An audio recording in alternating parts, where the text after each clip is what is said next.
Beep psychiatrist, 53. Happily married, 16-year-old daughter, 13-year-old son. Begin lacing daughter's food with prescription drugs, mostly anxiolytics and antipsychotics. Slowly increase the dosage over months.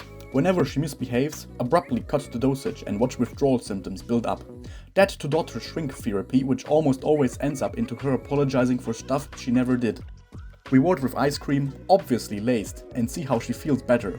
Strong codependent relationship eventually achieved. Begin similar experiment with son.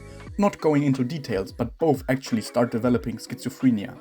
No reward interaction with son, so in addition to schizo, he also develops depression, shows strong aggressive episodes. He even was caught hurting animals at some point at school. Fast forward about 2 years or so, one day before dinner, give daughter a carefully calculated dosage of tramadol. During dinner, lace her food with alcoholic stuff, e.g. soup with small amount of vodka, partially flambe main course to keep some alcohol in it, a dessert double the amount of liquor, etc. For non-medical plebs here, some opioids effects get worsened when mixed with alcohol. For tramadol this happens even with very little quantities.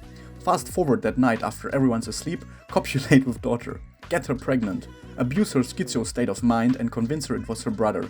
Wife is also convinced it was the little aggressive, horny teenage piece of shit.